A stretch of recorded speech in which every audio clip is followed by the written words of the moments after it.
اوس دا بل ورځ خبره ده چې درې څلور ورځې وشوې زیاتې نه، هغې کې په خپل منځ کې د کسانو څه مسله راغله په جایداد باندې په ځمکه باندې.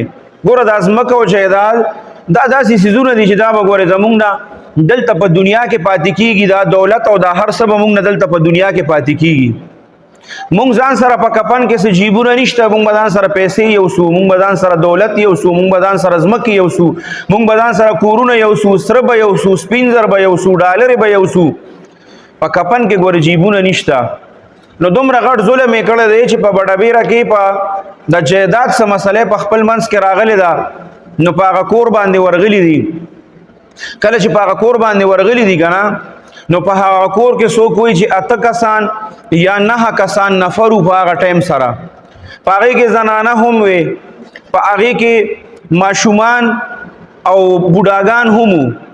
هغې چې څومره نفر په هغه کور کې موجود وو 8 یا 9، هغه ټول په ټوله چې کوم دي نو هغې د هغه جایداد دپاره ویشتي دي، یو کس پکې ژوندی پاتې شوی نه دی. نو ګوره دا مسلمانان دي، ښه ځان د مسلمانان وایي.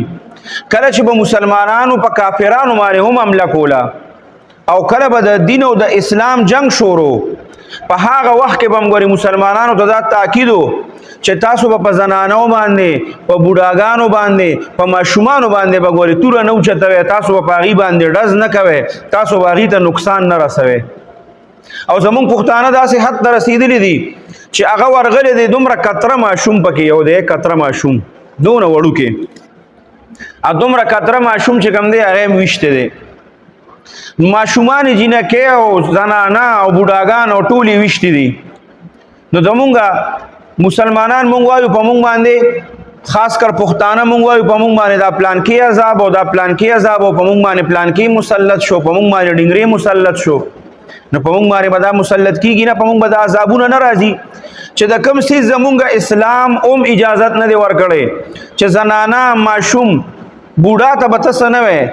او زه ورځم او د جایداد دپاره ماشوم نه ګورم، زنانه نه ګورم، بوډا نه ګورم، هغه ټول زه اولمه. نو دا زه د خپل دین خلاف کومه که نه کومه؟ نو زمونږ پښتانه دا چغې خو وایي چې مونږ سره دا ظلم کېږي، مونږ سره دا ظلم کېږي، خو دې ته نه ګوري چې دا ظلم ما سره د څه د وجې نه کېږي.